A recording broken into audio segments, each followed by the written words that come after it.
Let me perhaps then start immediately with the panel. We'll spend about 15 minutes on the panel, and I have also invited the panelists to ask questions to each other.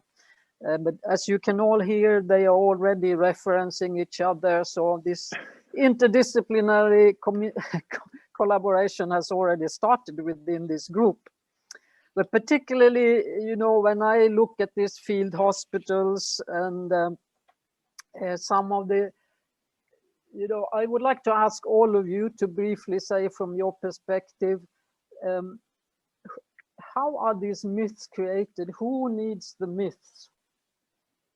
Who needs all the myths that go around, which actually spends money, sometimes delivers inadequate or an inappropriate response, leads us in the wrong direction when we want to prepare or maybe even mitigate the impact of disasters? Who wants to start? Johan, Giuliano, you put your hand up. I can probably, yeah. I can probably say a few things. Of course, we could have an entire workshop about the origins of myth. Yeah. But some of the myths we have discussed now, there are more, one of the reasons that I see is that decision makers and politicians need to respond, and there is also very often accountability, and thus there is the need to provide an answer quickly. This may favor among numerous options the structural one, which could be field hospitals, as Johan mentioned before. It could be flood walls to deal with flooding. It could be building a new reservoir, large dams to deal with droughts. But we see that these things may even work on the short term. They tend to backfire on the long term. They can be damaging for the environment, and also since they generate new dynamics. For instance, flood walls may attract more population in flood-prone areas, new investments, new urbanization, and even lead to the paradox of increasing flood risk. So I think it is very much this idea that do nothing is not really a good option for politicians, although sometimes could be much better than doing damage. Good, thank you. Johan, you've raised your hand. Who needs the myth? Yes, of course, there's a lot of different aspects of this, but I think that Giuliano said that action is better than inaction. And I think we should also be happy, actually, that we react, that we care. The current discussion on global vaccinations on COVID, people are upset about it. I'm quite, excited that it is actually happening, that there's 1 year after this COVID broke out, there's now a discussion on global distributions of vaccines. So I think there's been tremendous increase. And if you look on the number of or amount of money available for disaster assistance, it's gone up by 10, 15 times the last 30 years. So it's an incredible increase. However, what we must not forget is that this type of assistance is paternalistic by its nature, colonialist, if you may say so, probably based on a lot of old perspectives of what the world looks like, and not taking into account and the available resources. And as somebody said, the disasters victims should maybe sitting there waiting for us to assist, and that for sure is not happening. People have so much capacities. But I also see increasingly, and now having worked in Beirut after the blast here during the fall, where there was a lot of international, at least 5 international field hospitals deployed, military mainly. Of course, they had nothing to do because the health system is quite advanced in Lebanon. They managed very well to deal with these injured. But then, it's being seen as a foreign policy tool increasingly to send this type of field. It's being portrayed as doing something good, so a priori good. I think that is unfortunately in some instances used for political purposes. So it's on one hand a positive development. On the other side, we need to be very careful, and I think also we need to influence policymakers of what is actually needed, how it can be provided, and not destroying local capacities, but building local capacities and based on the needs in the countries. Yeah, good, thank you. Susanne and then Nina. Susanne first, you. Yes, thank you. Well, from the anthropological perspectives, myths are part of the meaning making that humans do all the time. And it's not always instrumental. I think as Johan well mentioned, the belief that disasters are, for example, the act of God is still present and still prevalent in many societies. And it serves also as a comfort and consolation sometimes to people, to make meaning out of this, incomprehensible fact. But there are, of course, I think also that thinking of myths as instrumental, there are stakeholders that want the allocation of resources. I think we already briefly mentioned this, that it serves their purpose to reinforce specific myths on the one hand, and also when it comes to who is responsible for the action involved, for the cause of the disaster, and also its management. As I started my presentation with the case of Santa Fe, Argentina, there are also stakes in there, and you will perhaps not want to escape responsibility. So blame games also sometimes reinforce the use of myths. So yeah, that was what I was thinking. Excellent, thank you, Susanne. Nina. Yeah, so I think this is really an important question. I think oftentimes, so the myths are also part of some kind of simplification, and I think they communicate just better. And especially when the myths are about kind of bad things going together, it somehow makes intuitive sense that you have more disaster death, and somehow it reinforces some kind of narrative that we have that everything. Bad things are always related. So I think with the security aspects, I think we have now seen actually a bit of a nuancing that it's no longer or kind of less of a debate about kind of the huge wars always breaking out, but more of a human security debate. So that for example, low-lying regions, that is really about the security of populations living in these regions, rather than kind of saying that then resources become less and then everyone will start fighting over them. These kind of more simplistic narratives we had out there. But I think it's a kind of a natural, it's also a natural tendency to connect bad things and to connect kind of simplistic arguments about resources getting scarcer to a much more complex processes like migration and conflict, where a lot of organizational aspects and political aspects come into play. Thank you. Actually, I have so many questions to you, so I have to prioritize a little bit, but also to begin to engage the many people that listen to you.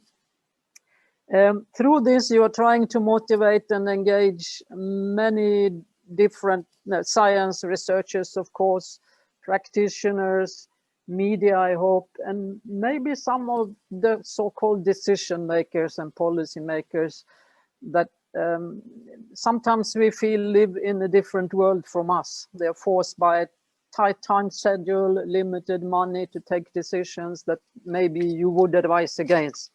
But never mind.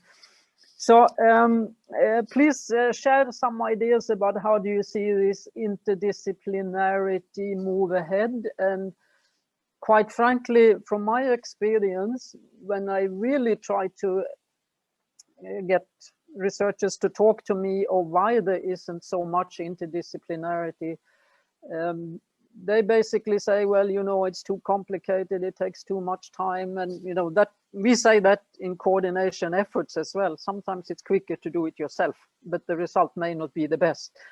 So please tell me that the researchers don't think like that. There are other and better reasons why interdisciplinarity is a bit of a challenge, but also some opportunities. So each one of you should take a chance to comment on this, because you are leading this effort now forward. So should we go back? You can all put up your hands, but I'll ask all of you. Yeah, Giuliano, you can start.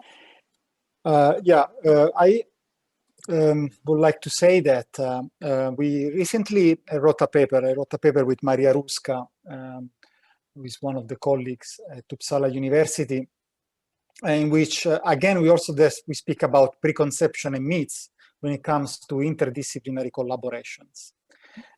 We see that there are indeed differences in ontological terms as well as in methodological terms.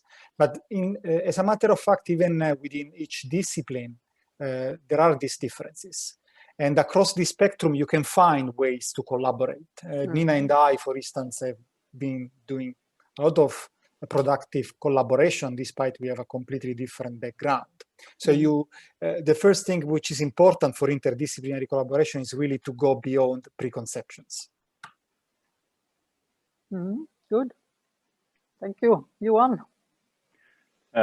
Yes, I think one of the challenges, obviously, at least in the Swedish context, is that we haven't had any disasters. So it's very difficult for us to conceptualize what is a disaster.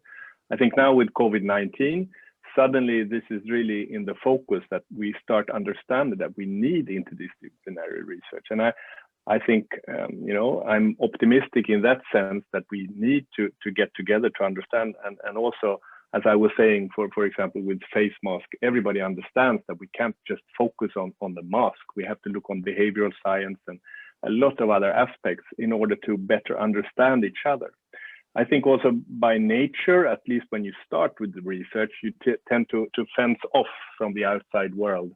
You have your specific area and you become very good on that. I think, over time, at least you start looking more horizontal at trying to understand what are the neighboring researchers doing. But I think initially you need to fence off your area. But personally, since having been working a lot in the field, this with behavioral science, for example, I understand that, if I do something medical and then if I prescribe a medication and then the patient will not take the medication, what is the use of prescribing it unless I can convince them that this medication is important? We can look on vaccinations now. We can come up with the most beautiful vaccines, but if people are not ready to take it because they are afraid, they don't trust, or that there are myths surrounding it, so I think increasingly we need we start understanding that we need each other, and I think also as researchers we need to be better to also include other areas. And I think this seminar is one good way of highlighting this and also in a respectful way discussing. And I think we learn from it, and then we need to integrate it into our own research, and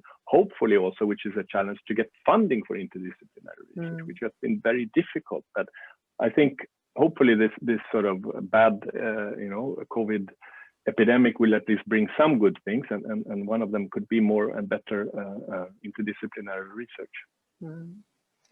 Thanks, and I think I can see that questions are coming in now, so that's good. But first we will let Susanne and Nina also to comment on the interdisciplinary research. Please, Susanne.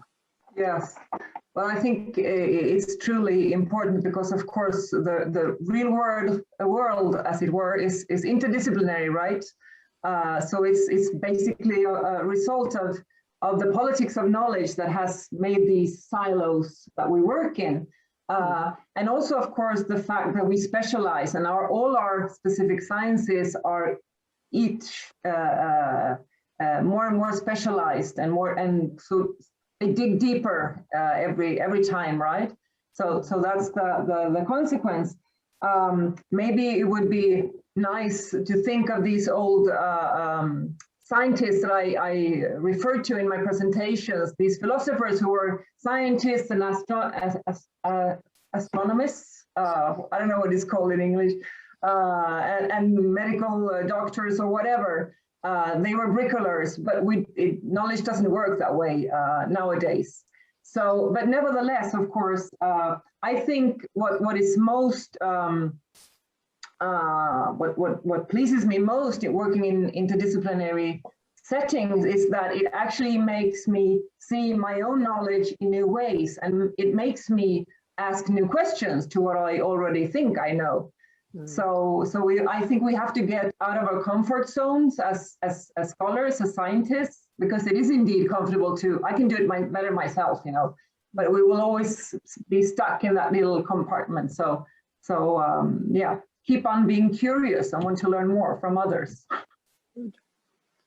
Good. So actually the type of scientists that want to work in an interdisciplinary manner, they're kind of entrepreneurs. Is that okay to call you entrepreneurs?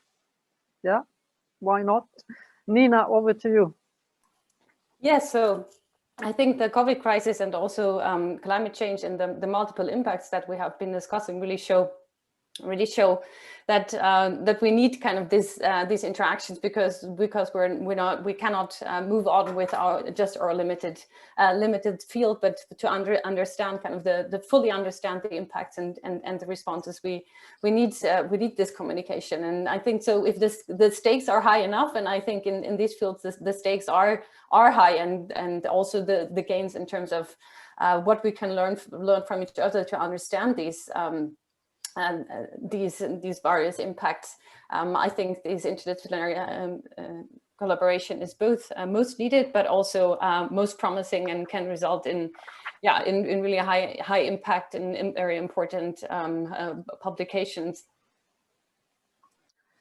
So my conclusion, at least for the Swedish research space, beyond research funding issues and time pressure, the COVID has really pushed you across the line in many sense, as Johan says, and raised new issues, and perhaps really illustrated the need to put your own preconceptions aside, as Juliana says. Let me leave you, the panelists, for a little while. We have quite a few good questions here. So in order to respect the time, there are two to you directly, Johan, about the myths of dead bodies. The first one is it true to say that Ebola and Lassa fever are exceptions to the myth of dead bodies and spread of diseases? And if so, do you think this contributes to creating the myth around dead bodies and spread of infectious diseases? And the second one is, would you say that advocacy should be a larger part of disaster preparedness so that misguided donors don't influence poor decision-making and response planning? Thank you for those two questions. I think with the dead bodies, I think it was already a myth before sort of Ebola came on the international stage after 2014 to 16 outbreak in West Africa. It is not clear to me, and I think the precautions being taken with double body bags, etc., with the whole astronaut outfits when carrying and also burning the dead bodies, it is clearly so that you know the liquid from a dead person, by kissing your grandmother on the forehead, that could actually be infected by Ebola. How that is can be transferred to COVID-19, which is in the lungs, I'm not sure, but I think for these specific disasters that relate to a specific epidemic, I think we need to take precautions. What my sort of myth debunking was about was mainly natural disasters where people die without having that type of that is not an epidemic. But I also think that the precautions, especially for Ebola and Lassa, are important, and of course maybe they somehow influence how decisions have been taken. But I think in general, the fears of dead bodies has been there for a long time. And you know, from a hygienic perspective, I've been working in earthquakes where the smell of dead bodies is everywhere, and it's horrible. And also people are afraid. There are ghosts. There's a lot of other. So this thing with doing mass graves is almost like an instinct. But we have seen, especially after the tsunami, that this created a lot of scars to not have a body. And we know it ourselves from the Estonia disaster where there was no dead body or no body for the family to take care of and to put in a grave. So I think by at least marking out with where you take a photo and do it very systematically, you could rapidly bury the dead bodies, but not in mass graves. For giving, let's see, the other one was advocacy, and of course, yeah, advocacy and influencing decision makers, maybe not in the midst of the epidemic or in following a disaster. I think it's important to understand what are the main needs. And Anneli Eriksson, one of my colleagues who did her PhD on assessing needs in disasters, I think we can very rapidly come up with what will be the main component, at least in terms of health, following this type of disasters. And I gave some examples of that. And I think we can be much better on defining that. But it's somehow that panic, it's knee-jerk reaction to send all these things, and we stop thinking more or less.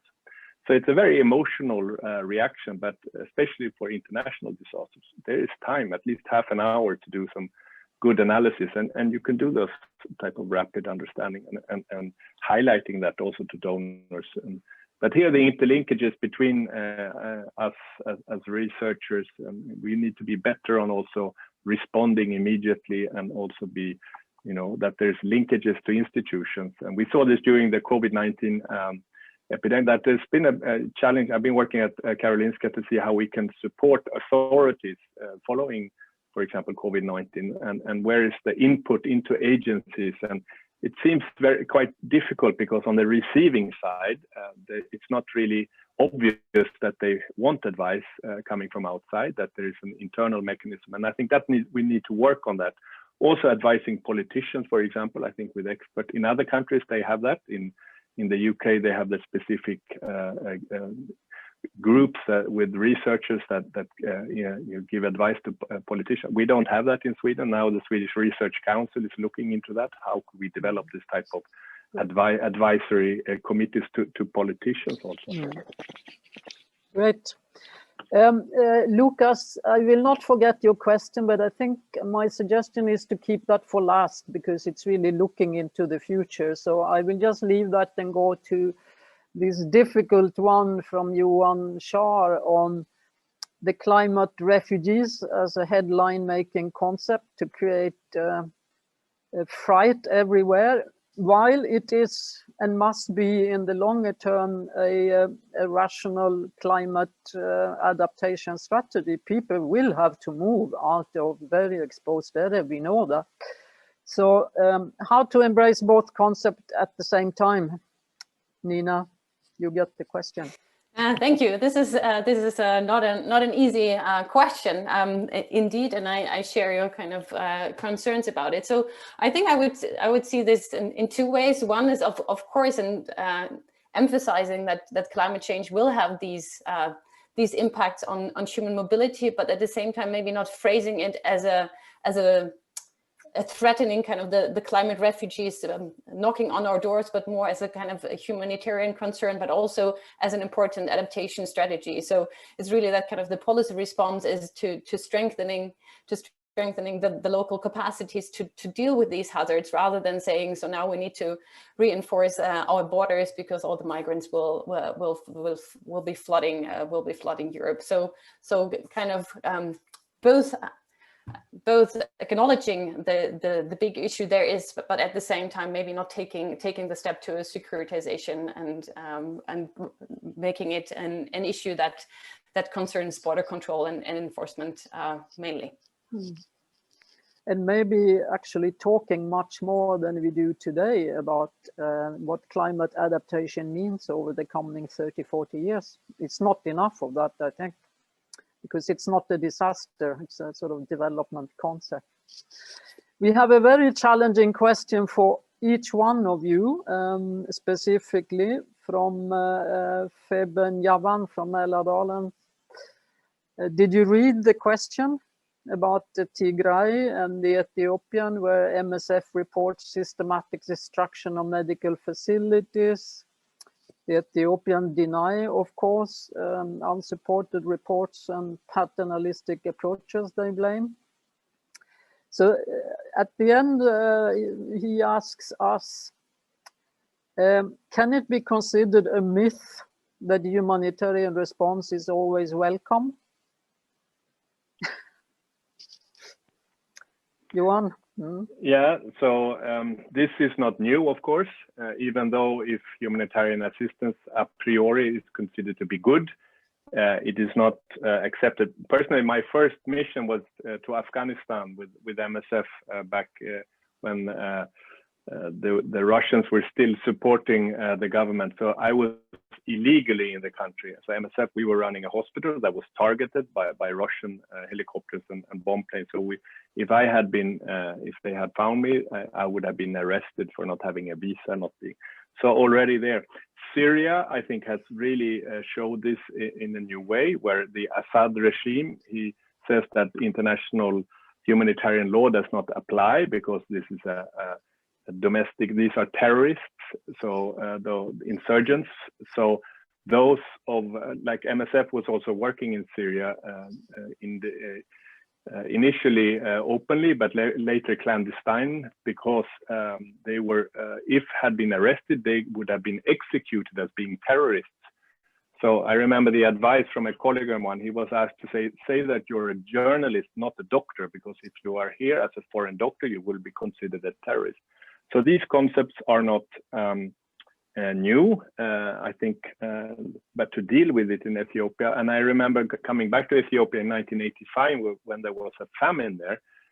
MSF openly said that it was the regime that was using the food as a bait to identify young people, and they would forcibly move them to other parts of Ethiopia. So humanitarian assistance, it may seen as something apolitical, but it's extremely political, even though it comes from a good gesture. So when it comes to Ethiopia, the current situation, extremely challenging, and we need to find ways to do this in a way that could be illegal directly to the people. And we talked about cross-border, cross-lines. So cross-border would be that you actually have the permission to go across a border, while and that can be done illegally, that you can pass borders. Whereas, for example, the International Committee of the Red Cross, they could not do that, so they could cross lines.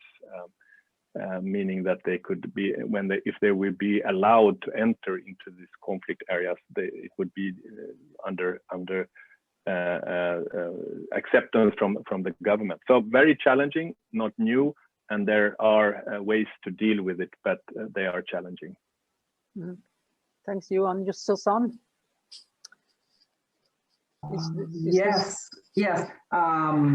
Yes, I wanted to in regard to that question, of course, I agree with you, Johan. As disasters are political, so are humanitarian humanitarian assistance, and of course, the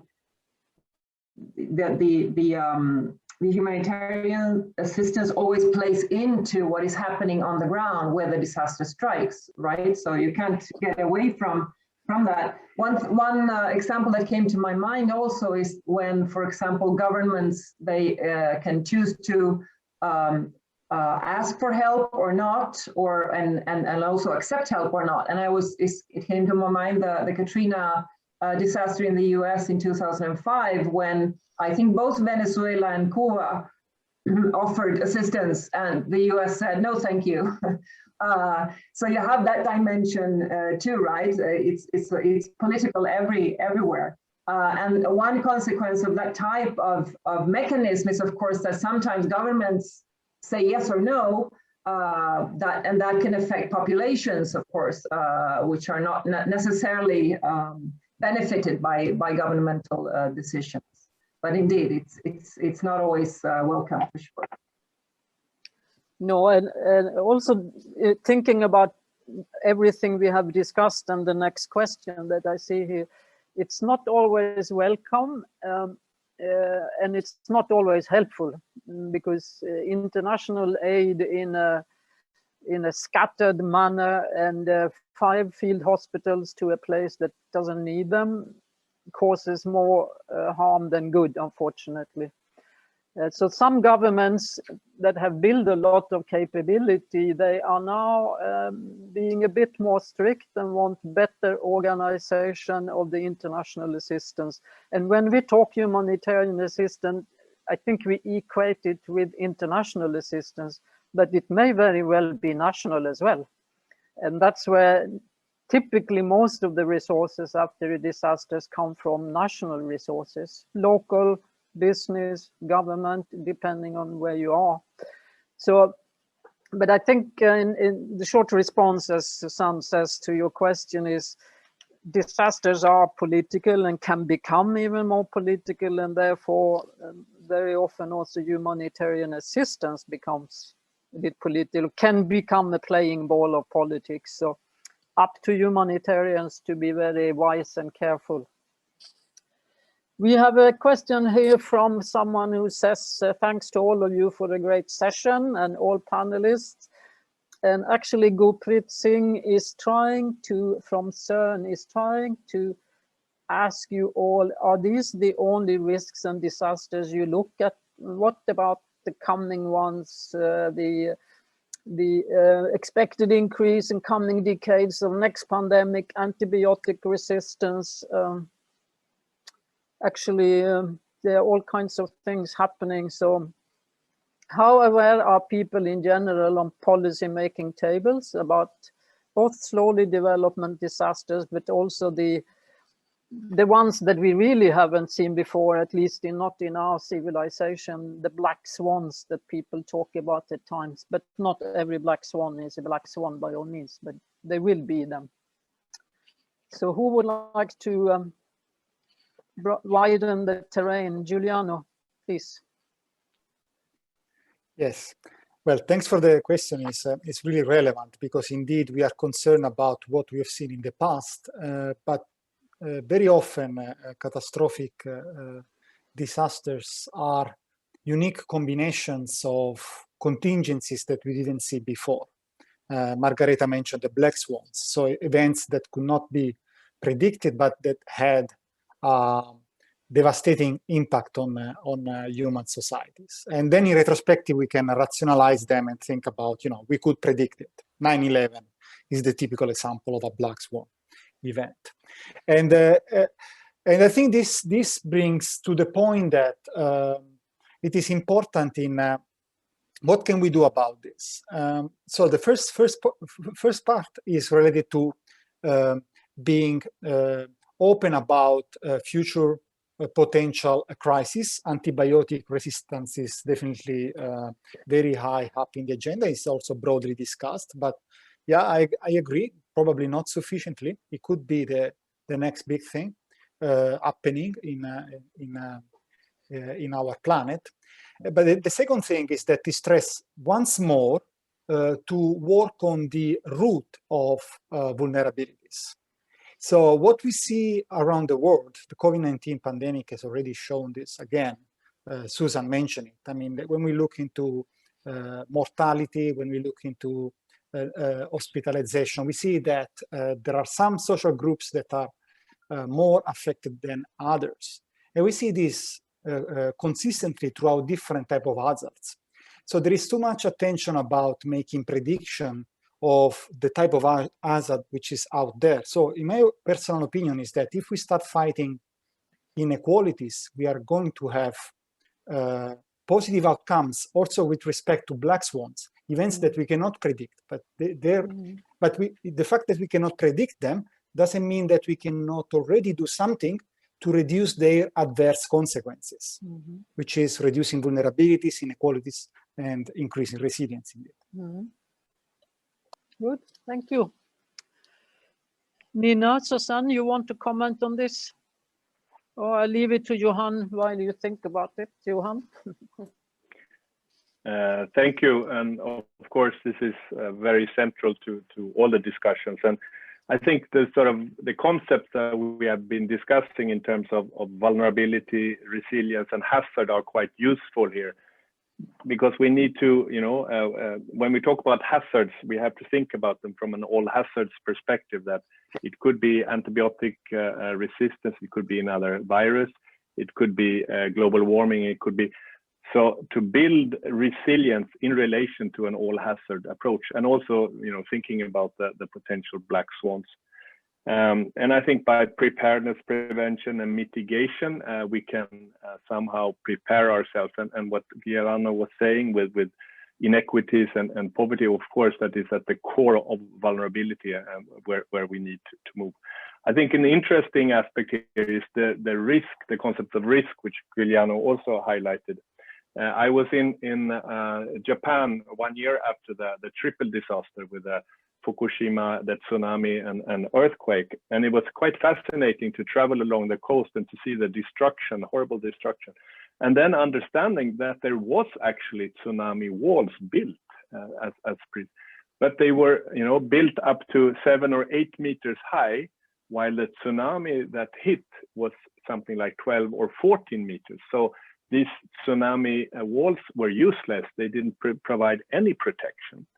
So when talking about risks, how much do we need to invest in mitigating risks that might not happen? It's a matter of really understanding that, and also contextualize it, because we know it's a bit like COVID vaccinations now in sub-Saharan Africa. What are the risks for that population to die or to get severely ill?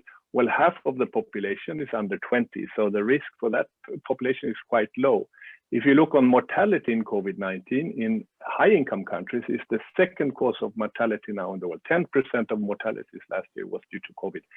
In Africa, sub-Saharan Africa, it's on number 24 is COVID-19. Number 1 is neonatal causes, meaning children die before the age of 1.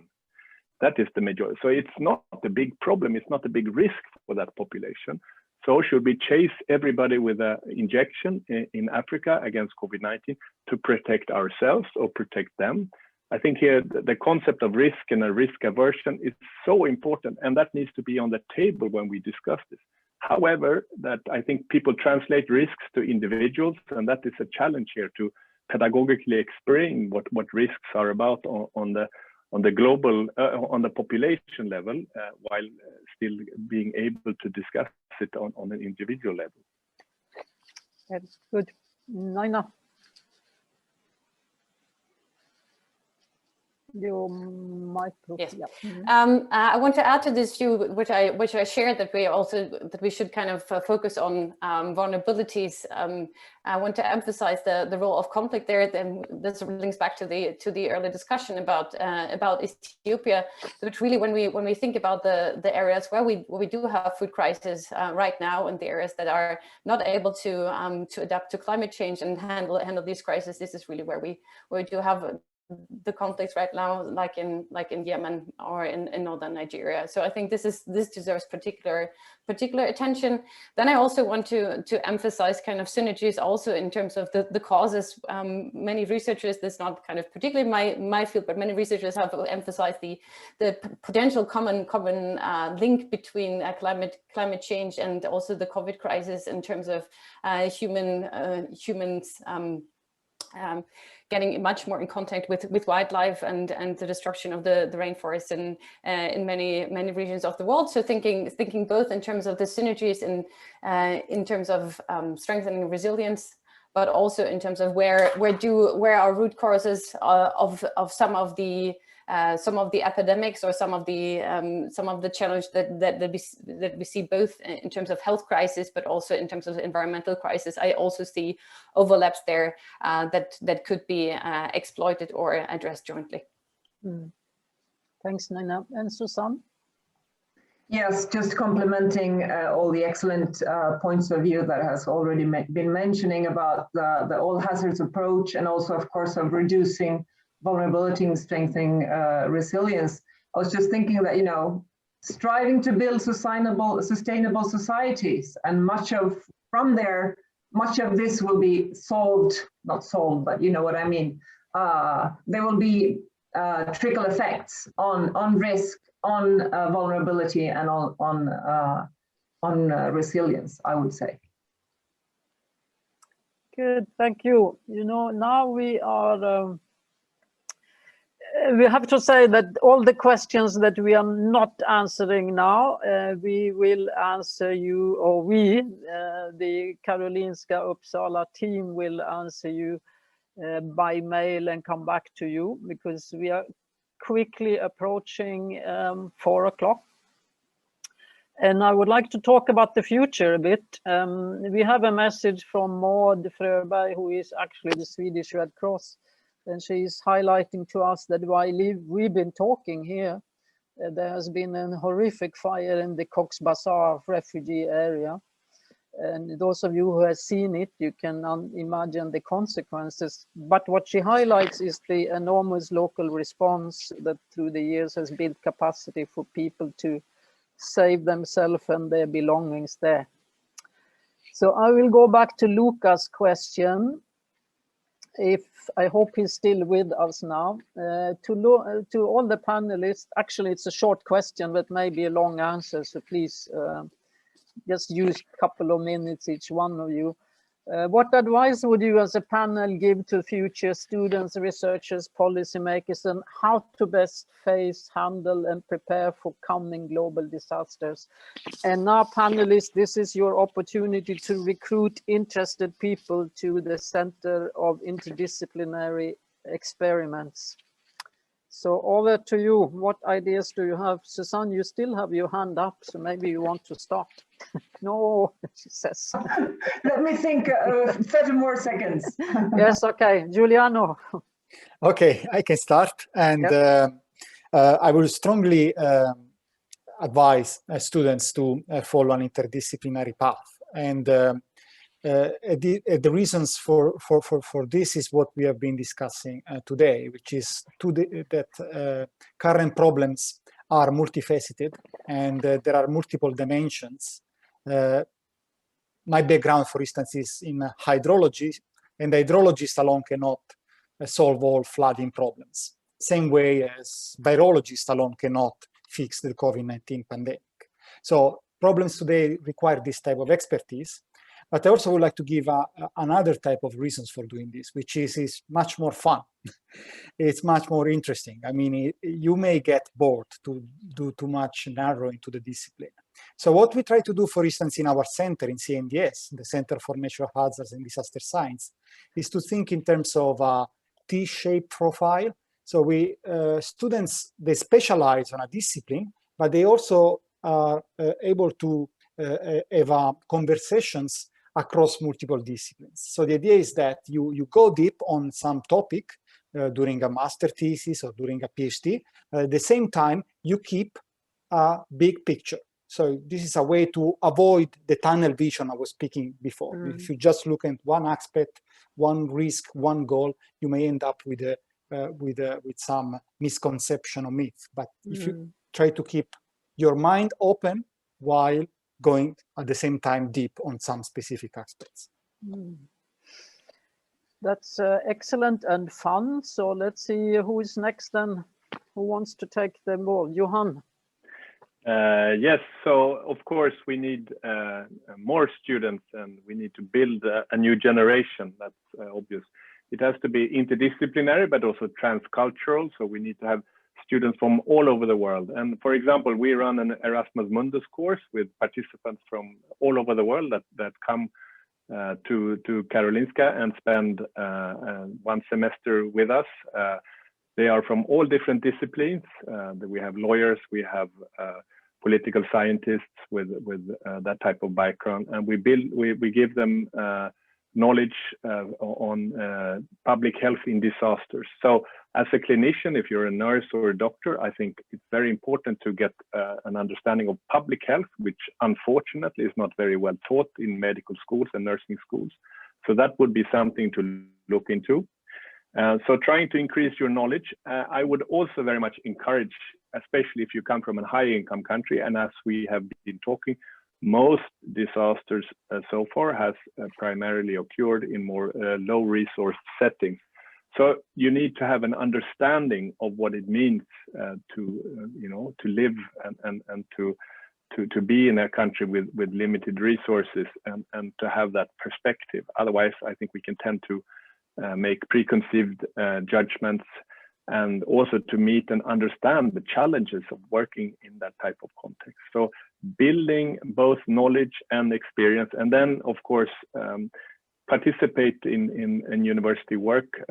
You can say that disaster medicine, at least for my, is not really an academic science, it's more of a practice, but still we need academic or scientific approach to systematically understand what are the health and problems. And then I think, for me at least, it become very clear that the solution is not only in a surgical cut or suture, it lies in a much more interdisciplinary understanding and also listening to those affected of what they actually need. Very good. Susanne. Yes, and again, complementing what has Johan just said, I was thinking that also it's not easy always as an undergraduate student to actually choose what you want to study, right? But there could be the opportunity in Sweden to actually choose your courses, to set up your own program, and then you can pick sort of these type of courses that interest you. And if it doesn't, you can also, of course, engage at your department as an undergraduate or graduate student to actually ask your teachers to give these types of courses. So then we get the motivation as teachers and the argument to present to our supervisors, to the boss at the department, that we need to give this course because there is a demand from students as well. So that I would really encourage students to become more active in claiming their rights and their interests, and that way we can also shape education forward. Mm-hmm. Good, Nina. Yeah, I want to add there. I agree with all the speakers, but I want to also add kind of the advantages of learning from each other's methods, because I do think a lot of the fields becoming more technical and data driven, and some fields are advancing more than others. And I do think there is a lot of potential from learning from these aspects as well, and then tackling all the big questions that we discussed today, where you really have natural and medicine and social sciences meeting in disaster science. Great. Well, I would like to say a big thank you to all of you on the panel and all the participants that have listened carefully and put many good questions. A few we haven't replied to, but I'm sure you will. And from my perspective, I would like to answer a few more things to Lucas. You focused very much on the students, of course, and the hunger for learning more and engaging in the interdisciplinarity. To all those that are practitioners and listening to this, I think we need to step forward and get more understanding for our questions. What are our problems that we would like you, Anna and Susanne and Nina, to Juliana, to pay attention to? It's not always the same thing that they are paying attention to. I promise you, this is my experience. So as participants, we also need to engage to begin to be able to problematize our own practical issues in a way that they become relevant for researchers. And then one of you mentioned, and I absolutely hope it happens, that the Vetenskapsrådet is setting up a scientific council that can actually be asked to give advice to parliamentarians, to governments, to authorities, both locally and nationally. This is a big gap in our ability to drive interdisciplinarity for social development in our own country, and probably also then limits our ability to understand it in other parts of the world. And thirdly, I really think we should try, I don't know if we've had any media representatives here, any journalists, but I would really like to see how we can engage with Normally we don't need that many, but we need some who actually help us to keep the conversation going on these issues in the media and create more understanding and be able to influence things both publicly but also to decision makers. And then I think you should put out your telephone numbers so that government people, they can all call you and ask these questions immediately, because they are in a rush. They don't have much time to take big decisions. So let them know you are there. And with that, I see many people who give you congratulations for this seminar, and particularly one that I'd like to highlight. It's a very good thing that there is real research capacity in this field in Sweden. Yes, and we need to start making full use of it. So I hope that will be, there will be a flood of mails and questions to this Globe Life venture that you've started. And as we are closing for today and thanking you all, we also want to highlight to you the next seminar. That's thanks from us, and Globe Life offers you another seminar coming very soon. I think I have to close down that picture here that blocks my sight. On the 26th of April, there is a World Malaria Day, and then the Globe Life invites you to discuss tools, future tools and perspectives in the context of malaria control and elimination. A disease that still takes many, many, many lives every year. One of those that maybe we have stopped giving enough attention to over the past year and a half with COVID. So please stay tuned to this, and thank you for all of you who have joined us today. And with that, we close today's session. Thank you very much.